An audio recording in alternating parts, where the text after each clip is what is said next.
That is the keeper. That is a keeper. It's so short and pithy. That's the day. That's right. Alrighty, well, good evening to you, Dennis, on this beautiful evening. Hello. Do you have a pen? Never mind. The pen is mightier than the sword. Oh, indeed. Where were we? Oh, yes. Wait, we're recording. Yes, and you are late for some reason, which... Well, so, the good news is this. I did not spill another beer on my computer screen. Well, before it was on the keyboard, but... Keyboard, yeah, that's right. Yeah. That's right. Yeah, okay. And the better news is, nor did I drop any scotch in there either. But when I called you and put in the earphones, I couldn't hear anything, and I realized that my mic was unplugged. So I reached over and took a cord and put it into the receptacle on the left side of my computer. Yes. Well, it was actually my phone charger. And so the zap from the phone charger connected with the electronics in the computer, and everything zapped out. And when I tried to turn my computer on, it would have none of it. It was dead. Check the plug, check everything. It was dead. So I took it all apart, took the battery out, cleaned that off, reinserted the battery, and Zappo. Here I am. You plugged your phone charger into the receptacle for the for the mic. For the mic. Audio jack. How? Yeah. How? What?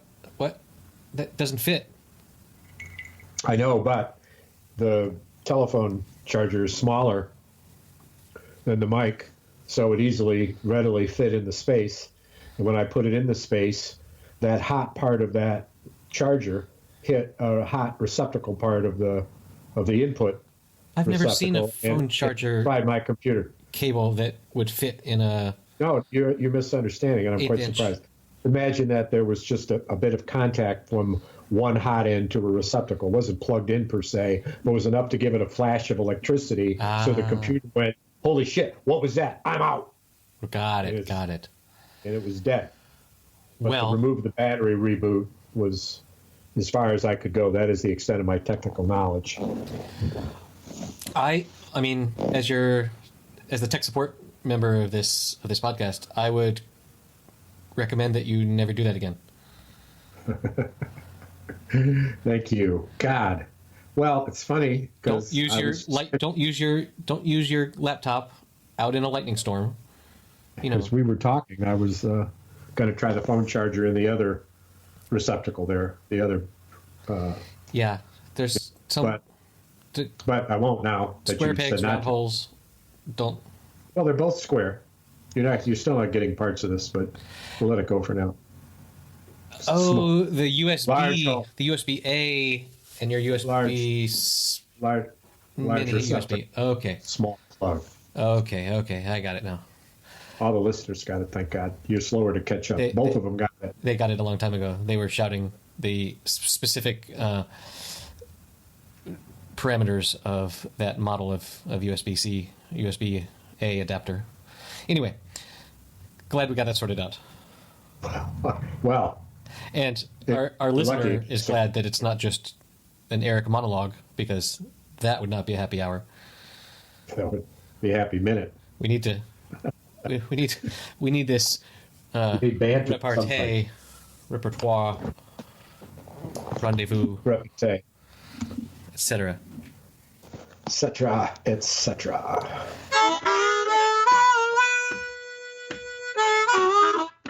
Have you seen The Watchmen? Not the finale. No, I fell asleep before that. Did you binge watch it to 8? No, I was... Episode 8, or did you skip? No, I didn't skip. What do I look like, a monster to you? Jesus. I didn't skip. Some of the episodes took, I have to admit, more than one day, because I started them late in the evening. But no, I watched it all, and the finale is pleasantly cathartic, I must say. Good. As one hopes season finales are. And I was just reading an article where the creators of the show are mum on whether there's going to be another season. Well, but here's the thing that when you are, how coy is it when you making that name much money. the first you name the first movie season 1? If it were that's not. No. If there are television shows that are not expected, but they're a one-time event, they call it series 1. If it didn't expect a series 2, why bother calling it a series? Well, if you're going to use it's British not, in terminology, fact, which would be what? Series rather than season. Oh. Americans, we say season, and the British say series. Oh, well, so I've got it backwards. Well, because I was thinking that it was.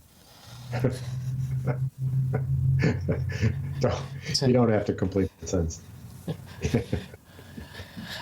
Why would I? It goes. It's one of those things that it goes without saying. But every time somebody says it goes without saying, they always say it. Right.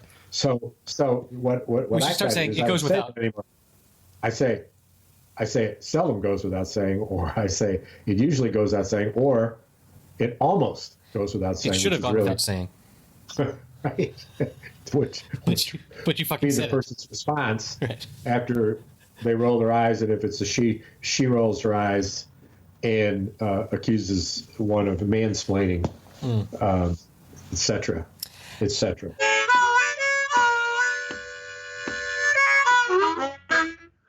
But even without knowing the finale, I did want to talk about the phenomenon or the general concept of sci-fi dealing with memories, and this idea that you can take a pill and get someone else's memories, and because there's a lot in that genre. There's Blade Runner is famously all about what you remember, right.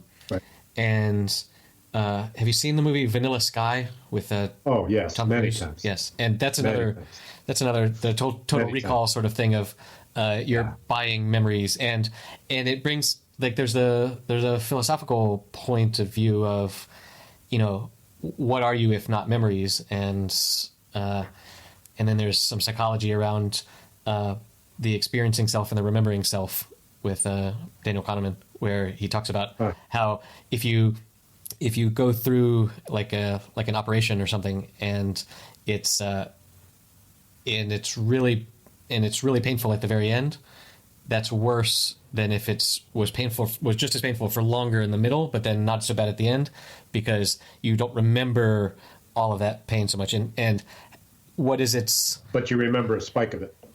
Well, but people prefer having more pain and then a let off before the end than having pain at the end, because that's what they remember. And right. And one questions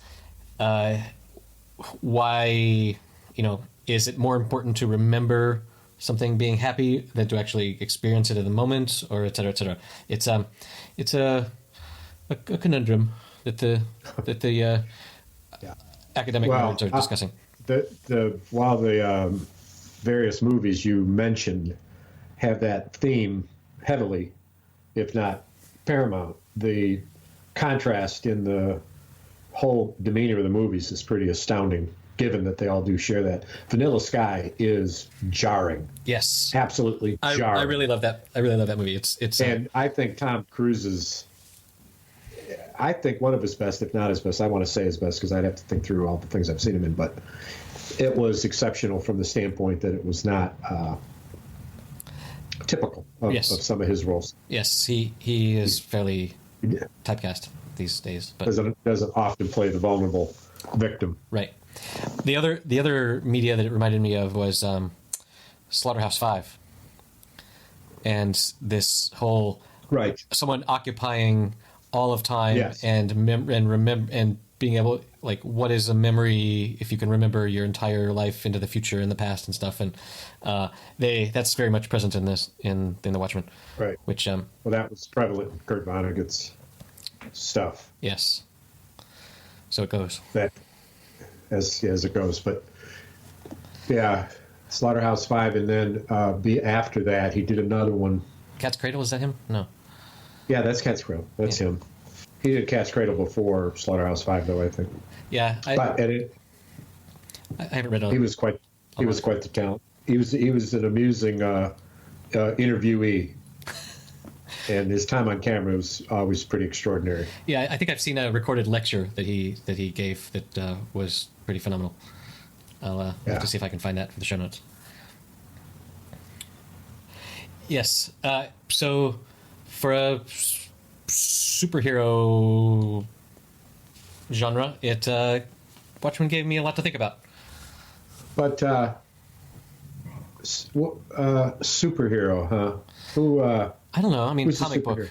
Well, Dr. Manhattan. Comic book. Dr. Manhattan has different. superpowers. Yes.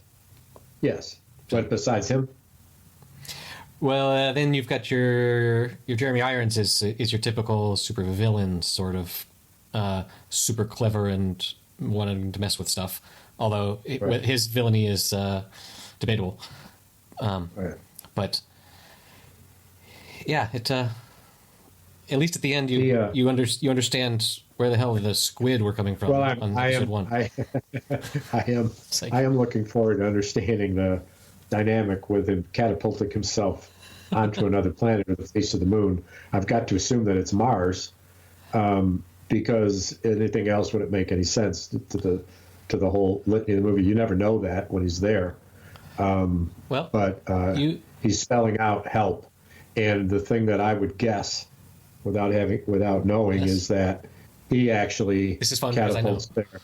Well, all right. Well, then you can't comment. But you'd be surprised if his journey from that planet to Earth turned him into the blue guy, and okay. and from there other connections. But there aren't a whole lot of superheroes in that movie. It's not like an X-Men or Right. Iron Man or all that crazy stuff. Which I'll love anything that Robert Downey is the lead in the mixed X-Men thing. That's too much computer animation for me. And lately, how they make the physical being of the actor animation, flying and stuff I don't appreciate it. I like the older superhero movies better. I don't mind good animation, but not to this extent. It was like that crazy movie with that big giant actor who was in Game of Thrones, the dude, Aquaman. Yeah. And you know the actor. I didn't see that. Yeah. He's a big hunky dude who had a great role in Game of Thrones as Drothel, I think is her Drotha, Drotha, Drotha. I don't know for sure, but anyway, it was just so much animation. Yeah, you say animation, But it's for the audience that it's not for me. right? They don't make it for an audience my age. Yes. Jason Momoa is the actor's name. Momoa. Yeah, everything's all done in the computers these days.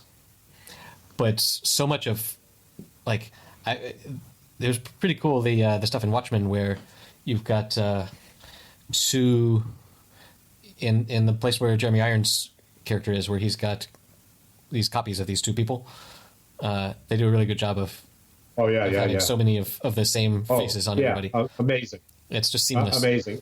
In a way that I think surpasses anything I've ever seen, or maybe all that I can remember seeing. Right. Which could be a very short list. Right. Right. Well, so I may watch that this evening when I come back. I'm playing some music tonight after we're done, and then I may finish that out. But I've been binging on Donovan, which I think I mentioned the last show. That's 65 episodes or something like that over like 5 seasons, and so I'm at season 3, and there was every episode or at any one episode is directed by somebody different than somebody other episode. That's the thing that I always That's pretty common these days. It is. In 6 Feet Under, it was directed by different directors with several repeats. But in the first 3 seasons, the best show I've seen, riveting because of the way that the Ray Donovan character exposed himself and showed a side of himself that you'd never seen before. It was directed by Liev Schreiber. So it was the only one that I saw in the first 3 seasons that he directed. And it was by far the best. You'll like it. You'll like it. It's got some great stuff and great actors in it. John Voight. It's the role of his career. Wow. It's the role of his career. I mean, that's saying something because he's had quite a career, but Sure. he is a stunning centerpiece. In spite of the fact that Ray Donovan is the central character, it's all about Mickey Donovan more than it is about Ray. Well, Ray is the titular character, and this is on Showtime. I see. Yeah. There are 82 episodes, actually. 82. I was looking at. Well, not yet. They're from 2013 to 2020. There are 82 episodes. So, yeah, I'll put that on the to watch list. That's there's so much good TV and not enough hours in the day. True. And you still got Moonstruck on that old list, don't you? Did you see where Moonstruck actor died? No. Who? Danny Aiello. Oh, Aola. Yeah. Aola. Yeah. My wife and I spoke about that. Aola. He had a great. Aola. That's like what we say when we call each other. Hello. Yeah. And there's a great scene in the movie where they're sitting at a dinner and this professor who ends up having a much major role in the film, minor but major kind of thing. He has an argument with his young student date, very attractive young woman, and Danny's Ella's character chuckles, and Cher's character says, "What are you laughing at?" And he says, "When a man can't control his woman, it's funny." And she just lights into him. And it was in that same restaurant that the iconic scene where he proposes to her, which you very likely will hear in his obituaries. And the reminiscences about him was that particular scene. I know I did, where he gets down on his knees and asks her to marry him. And Nicolas Cage is great. It's just one of the best roles ever. Wow. Well, that makes me. Oh, and you haven't seen it. That makes me That's more right. interested in seeing it than before. So you're keep going on the sales pitch. We'll revisit this in episode 60. So I did tell you I saw the Galifianakis movie version of The Fern. Yes. You haven't seen it? I have not yet, but I put it on my to watch list. Well, if when we talk about it again, put the outtakes. See if you can get the outtakes in the show notes because they're, oh God. If they're on YouTube. Well, yeah, right. There's one that I've been enjoying recently. That's it's exclusive to Apple TV Plus. As I mentioned, there's the morning show that I appreciate, but right. But there's this other one called Servant, and it's created and directed by M. Night Shyamalan. Oh, really? The guy that did The Sixth Sense and those things. I like some of his work, not really all of it, but this show is pretty clever. Let me outline the plot of the pilot for you. It starts where there's this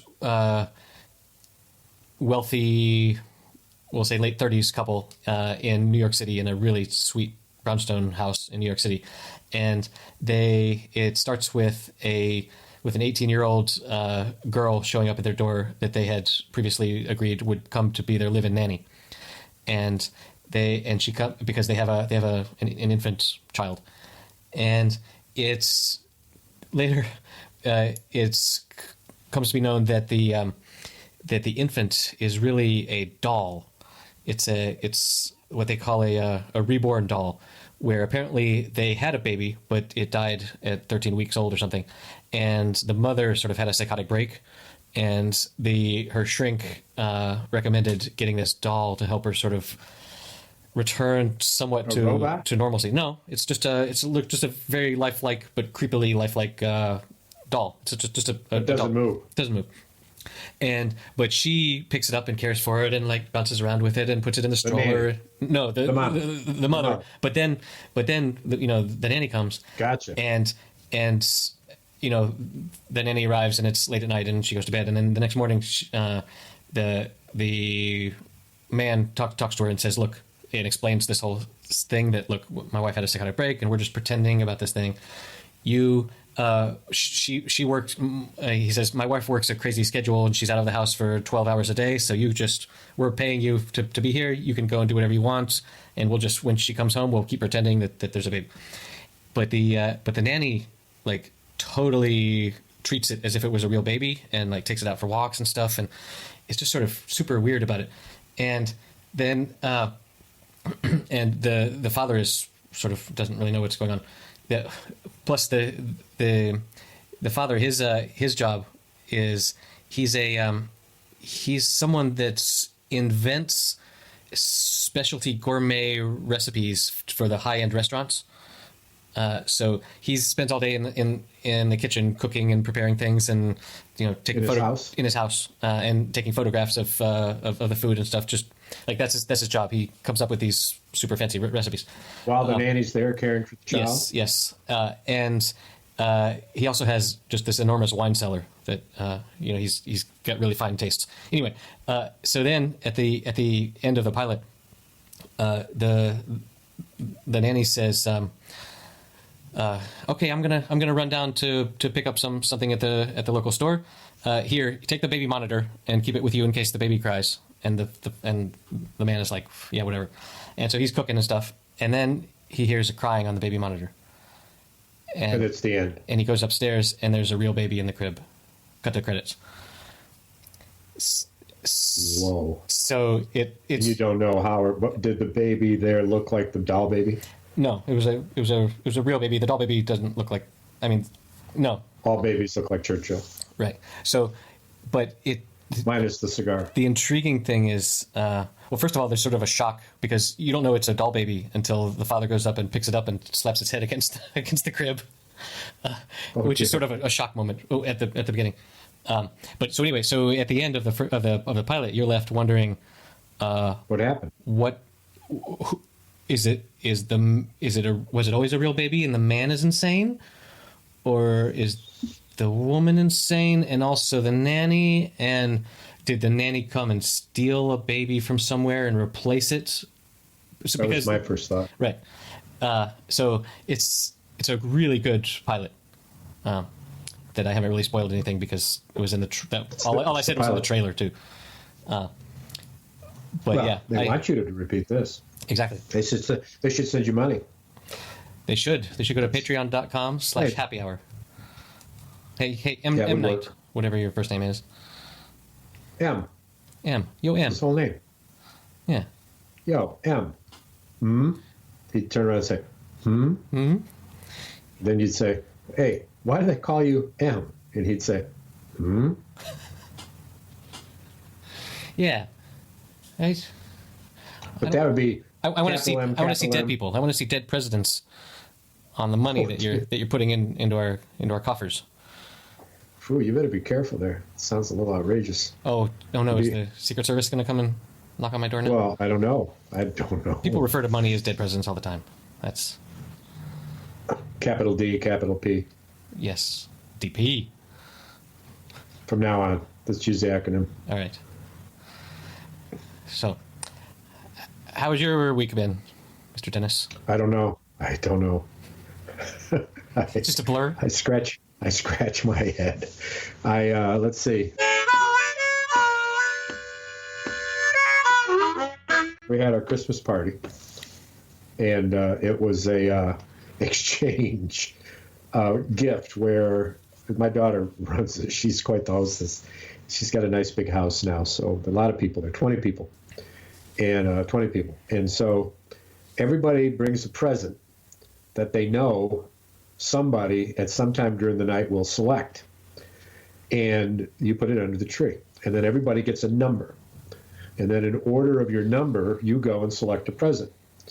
Well, before it's not like a Secret Santa where you put in presents knowing who you're buying it for. But there's a twist. Just like M. Night Shyamalan. including a rule I have to explain in a minute, but everyone has the option to, rather than to select a present, to take a previously selected present. Yeah, well, there's a word for and this. then the person who loses the present gets to pick another one, and so it goes. Now, I've been doing this off and on for years, because she's run these parties. And the last one I went to, which was a few years ago, there are a lot of presents that were given that you kind of want to give away. Right. Would kind of hope. Oh, there's a lot of game theory involved. Yeah. That somebody would take it off your hands, because you really would like to have another choice. The official term for this is white elephant gift exchange. That's it. The other slang is Yankee swap or dirty Santa. But dirty Santa seems like something you don't want to find out Christmas morning. But anyway, so my daughter had said to me, she said, "Hey, and by the way, over the years since you've been there, these presents have really improved quite a bit. So just keep that in mind," which, as the story unfolds, I certainly didn't. Because what we also used to do back in the day is that the presents that we received the year before that we hated, we would keep them and then we'd rewrap them and we'd bring them back the second year. Yes. And so that's what I did this year. And so we had to have two presents because there were two of us. And so it doesn't matter at all to the story. But the second present was actually this very large box of giant Christmas balls that I had bought and never used. And I found them in the attic and just wrapped them up. Not germane to this story. Those were selected early on and kept. But we got to present after present was nice, like a $10 gift certificate, put in a homemade, bath salts or something like this, or a nice DVD or whatever. And my wife and I are looking at each other, and there's only 3 presents left. And one of them is this one that we re-gifted. And this fellow who I know some from years past, he has it in his hand. It's really light. He throws it up in the air, and then he puts it down, and then he says to his 3-year-old, "You pick it." And she picks this one. It was shiny red.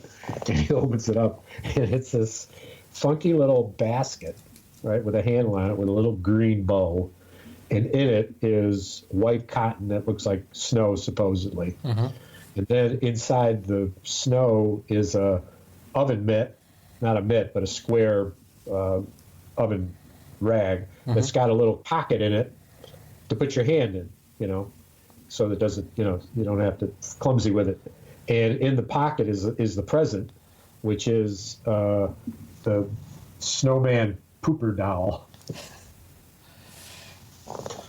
And it's this little plastic snowman, and I think it poops snowballs when you press a lever or some shit like that. Sure. And so amidst all these great presents that people are keeping, right, like a set of 7 or 8 different types of hot sauce, right, he gets this thing wrapped. It's obviously repurposed. This stuff looks old. Right. And there it is. Never been opened.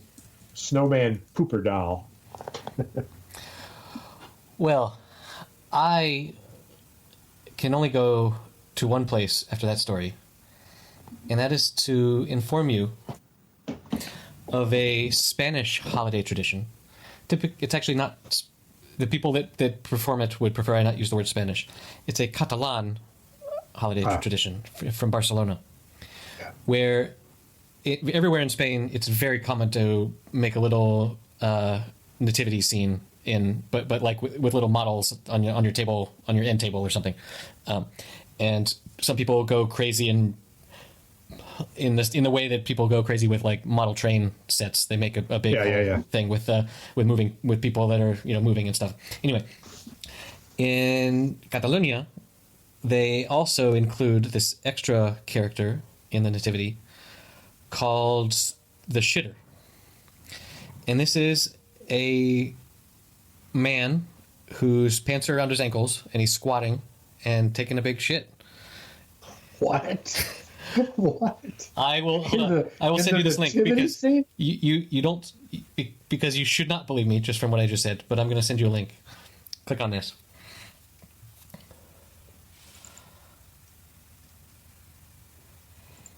It is a figurine depicted in the act of defecation, appearing in the nativity scenes in Catalonia and neighboring areas of the Catalan culture. It is most popular and widespread in these areas, but can also be found in other areas of Spain. The name El Caganer means crapper or the shitter. Traditionally, the figurine is depicted as a peasant wearing traditional Catalan red cape with his trousers down, showing a bare backside, and defecating. What a weird fucking... That's the Wikipedia page. This will be in the show notes at happyhour.fm/039. It's... When I try to open it, it gets, don't scroll past this because it wants me to raise money. Well, help scroll give past money to Wikipedia. Well, Do you see the image? oh yeah. Well, yeah. Here it is. Here it is. Now, here's the question: did they just call it that, or did they call it that because of the squatting, and it originally was intended to just be somebody that was sitting on a stool, and the stool is gone, but it means the crapper or the shitter. Yes, and showing a bare backside. His pants are pulled down. Yes. Oh my God! I got such a small view of it. I don't know. I double click on it. He wants more fucking money.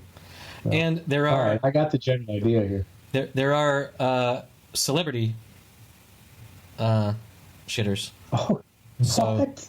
like, because once you have this idea, It's a big honor. So, for example, I'll send you an image. Obama taking a dump. You've got Queen Elizabeth. There's one, including the dump. Yes. The I don't. matter is very important. I don't. You don't approve of this? I don't. No, I don't get it. I mean, I should have read the damn history. I'll read the Wikipedia.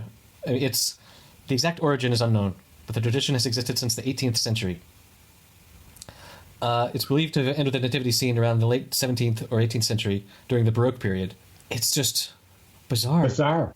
I've never. Bizarre is the word. Yes. So you're talking of a gift. Listen, man. Listen. We can make money off this. We're going to come up with all sorts of little people to put in there. Oh, right? there's an industry, like of other things, not just the shitter, but like somebody standing up in the corner urinating. We'll put a copyright on it. Well, I mean the create a new tradition. The Belgians have the mannequin piss character. It's just strange. So I wonder if your little snowball shitter doll was at all inspired by this phenomenon. Good tie-in question. Exactly. Let's see what. Makes you go, Night Shyamalan. Shyamalan. I see dead people shitting. That's not pleasant. That's nice. Well, in either way, whether they're laying on their stomach or they're laying on their back, it's grotesque. Indeed.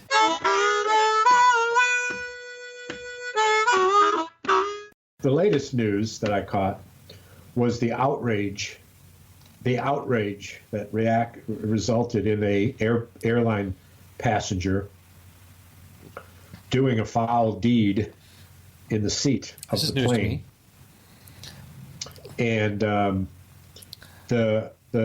foul way deed, that they such as that previously discussed. Well, that would assume some memory of what was previously discussed. Did someone shit in the seat? Oh, no. Why? Did we talk about that? Good Lord. You like a sieve. Good heavens. Well, yeah, I would like suppose. A sieve, but anyway, you like a sieve with no filter. The dirty deed reported by the woman was that this man who was reading a book and he kicked off his shoe. Well, that's pretty gross. Crossed his leg. And when he did, he crossed his leg in such a way that his bare foot was near his lap. And so what he began to do while he was reading was he began to pick the skin off of his heel of his foot and let it drop on the floor. That should be a capital offense. Well, just put a bullet in his head right there. Oh, that's so. You are on a violent tear today already. I can tell. This is the second Who does morning. that? Who does that? I told you the story of the guy in the office that when the cubby that drove the other guy in the cubby next to him insane by clipping his toenails, and you could hear the clip, and occasionally an errant toenail would fly over the wall of the cubby and land in this fucking guy's beard or something. So no wonder he was upset. But on an airplane in such tight proximity. Oh, yeah, my word. That's oh, my word. That is out of line. Right. That's It's like bringing a big open face tuna sandwich with onions on the plane and eating it, and some of it dropping on the tray, and then about halfway through it, you fart a tuna fart, a grotesque odor of the odor of your intestines plus tuna, and you say there's something fishy going on here. It's just rude. Worse than that. It's worse than that. Wow. Are you familiar with this phenomenon of emotional support animals? Yes. Where it's just gotten out of hand, So this is what I know. What do you know? A woman was detained for having 3 monkeys as her support animals. 3 monkeys. Do you know she wanted to take them on the airplane? How many episodes has it been since we've talked about monkeys? That was our bread and butter at the beginning. Well, you were all about the spider monkeys. I'm not sure about the butter part of the bread and butter, but it certainly was the bread. Well, no, it was a while. I don't know. Yeah, the bats kind of took over the monkeys. Monkeys on a plane seems like a recipe for disaster. And 3 of them. So her support system was. Wait, was she the Wicked Witch? With her monkeys. With her flying monkeys. Oh well, could be. There you go. Curly black shoes, red and white striped knee socks. Hey man, and flying monkeys. But imagine that her support system consisted of 3 screaming monkeys tugging at the top hem of the top of her dress, screeching for attention in fear because somebody from the airline was threatening that they couldn't fly. This was how she perceived the support she needed. Imagine this. Imagine that in fact was a consolation from the way she usually feels. How do you think she usually feels? This is bad. Well, then you need emotional support animals for the emotional support animals to calm them down. There's money in that. Actually, for this, mice. Exactly. And fleas for the mice. Because they're known. No, but I learned I learned the other day that when they fly purebred racehorses, sometimes they will actually load them onto airplanes to get them to somewhere to race. They will very often bring like a goat or some farm animal best friend of the horse to keep it calm. So there's already precedent for emotional support animals for animals. So did you say that they bring on the airplane a ghost? A goat? Nah. A goat. No. M. Night Shyamalan brings ghosts. Ghost. M. Night Shyamalan brings ghosts on the airplane. I thought you said ghost. Emotional support ghost. That's support ghost. That didn't make much sense. Speaking of... I couldn't imagine it. Speaking of flying monkeys...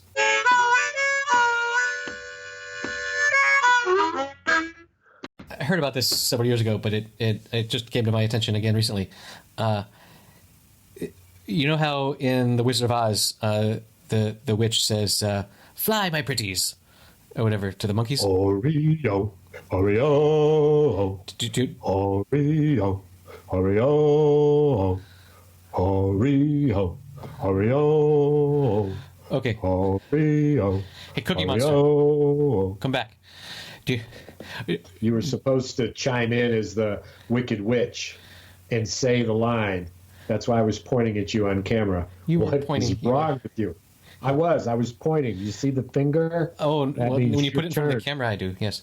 Anyway, does that line ring a bell? Absolutely. Fly, my pretties. Well, it turns out that's something called the Mandela Effect, because she never says that line in the movie. But it's in everyone's collective memory that she did. What is it? What's it called? The Mandela Effect. Because No. What was it that I agreed to that she said? fly, my pretties. Yeah. Right. Huh. Yeah. I watched it recently since knowing this fact, and it is whole actually movie? true. Yes. What was the occasion? Saturday night. That's it. I've still never watched it. Saturday night, 9:00 at night. Hey, what do you want to do? Oh, I know. I've still never watched it with the That's why it's the Wizard of Oz. with the Pink Floyd album. Yeah. Hey, honey, make some popcorn. Whoa. I have small children, Dennis. Come on. Bring some beer. Oh! I thought it was just for you. Yeah. Sorry. No, I went to a private Change screening. their- Yes. Are they coming after you? The flying Oh, monkeys. that's me. No, cop car just went by. Well. I thought it was on your end. Anyway, let me get to my explanation here. There's this thing called the Mandela Effect because there's apparently a bunch of people have the common memory that Nelson Mandela died in prison, which I don't. which is false, of course. But a lot of people have that idea. So Many anyway, people think that. so this was this phenomenon was named after him. But there's a bunch of examples of things where a lot of people have a collective memory of a thing that never actually happened. True. Which is just The bizarre. Mandela Effect. Right. Like, for example, how do you spell Looney Tunes? LOONEYTOONES. Exactly. Wrong. It's Tunes, Tunes. Doesn't make any sense, but that's the way it is, and we all have that memory. I would have said the same thing. But anyway, this is... Let me ask you then. How do you spell Looney Tunes? I would say the same thing, except that I have just seen the answer. So I thought you'd already forgotten the conversation, so I thought you'd think we were starting fresh with the conversation. My memory is not that of a goldfish, like yours. Well, that'd be an improvement. You the cracker or the animal? Either would be an improvement. I agree. Well, no. You're one dumb cracker. Yeah, right. Whereas I've been called before one dumb white cracker. There you go. That's always... You're a salty. You mean I look like a saltine? Uh-huh. Well, Sure do. you don't look like a teen at all. Like what?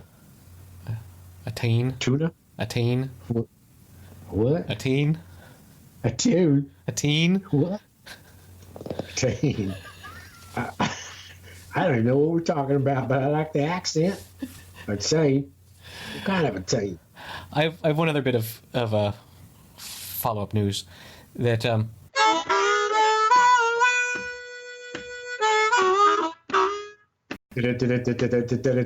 breaking news. Dun-dun-dun-dun-dun. Dun-dun-dun-dun-dun. Sound effects. We once upon a time on this podcast suggested that Jack Black and Jack White should get together and Yes. collaborate. Did you say Jack Black or Jack White? Because those are I different. said both. Jack Black is the main protagonist on the harp, and then later on, Jack White joining him for a dual harp interlude. Why have they not made a music video together? Like how obvious is that making it as a now, thing? Like We're doing it right now. we- All we got to do is sign on. This is the offer. okay. right here. So if Jack Black 100%. and Jack White ever make a some sort of a song together, Money. we get Money. it was our idea. We published this. Copyrighted. Copyrighted. Okay, because I mean they're both named Jack, and it's white and black. I mean it's black and white. Well, I don't want to fuck with either one of those boys. So as long as they're happy, I'm happy. And after we said that, they did. Yes. They did. They did. And I recently heard a podcast with Jack Black, and he discussed some of this collaboration, where he went to Jack White's Nashville, I guess, home recording studio to do this, and apparently Jack White is just, as you can imagine, is just one bizarre dude, and his house is just sort of this like collection of just weird, funny shit.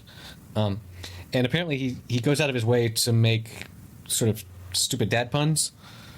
Like, for example, he's got this one place where he's got this big sort of throne with 2 taxidermied lions on either side of it, and he says, "That's where I go to read, so I can read between the lions."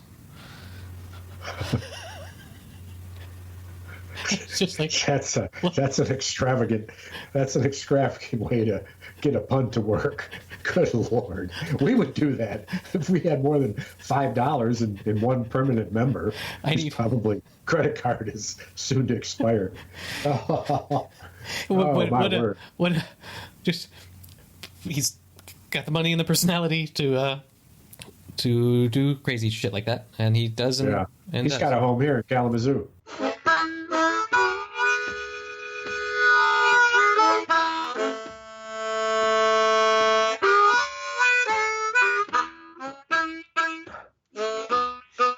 Brings me around to something I wanted to tell you about. In the Ray Donovan series, there's a episode that drew my attention in season 2, I believe, called The Kalamazoo. And in the show, which is set in L.A., the Mickey Donovan character who's got a condo and is wanting to entertain condo members and figure out a way to make money off of it, he buys an extravagant outdoor cooking grill. And the name of the grill is called the Kalamazoo. And it spits out 500 BTUs, the highest, and it cooks with wood or for gas or for whatever, and it's a real thing. And apparently really built in Kalamazoo, because during the show, Mickey's character says, "This comes from Kalamazoo, and it's built in the same factory that used to make checker cabs," which also started in Kalamazoo. Really? So I was struck by this detail in this series that literally no one would have known or cared about, but just one of the writers happened to know this factoid and threw it in there. And of course, there's 75,000 people who live here. How many of them know this about the Kalamazoo cooker and the checker cabs and all that? Kalamazoo. I don't know. KalamazooGourmet.com. I see it now. If there's a 10%. Rolls Royce of grills, this is it, says Forbes. Wow. Well, there How you many go. BTUs? Let's see. Oh, they have lots of products. Let's look at their grills. Professional hybrid gas grills. Oof. This is hot stuff, as they say. Good Christ, that's an expensive grill. How much? The nicest one? Take a guess. $7,000. $30,000. Oh. That's a fucking grill right there. Dual 18,000 BTU cooktop burners. Oh my God! Flip up warning rack. Restaurant. It's an Advanced outdoor deep restaurant. hopper cleanout system. 2 hybrid fire grilling drawers for wood and charcoal. 1 side shelf. So this is what I can say about that. It brings us to an end to the hour. And we depart. It's how it's been anybody cooking. who wants to learn more, where do they go? happyhour.fm. The show notes for this episode will be at happyhour.fm/039 39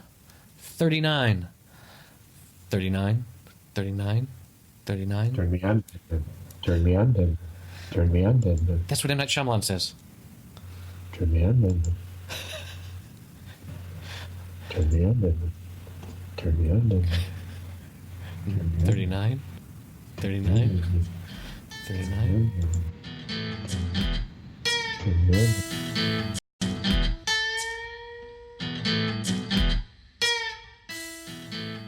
All right, that's it for episode number 39. You can find the show notes at happyhour.fm/039. And if you would like to help support us, you can go to patreon.com/happyhour, and you can donate a little bit of love every month, and that would really help for us to pay for hosting and editing and all of the things that go into making this incredibly interesting podcast. See you guys next week. Have a great 2020.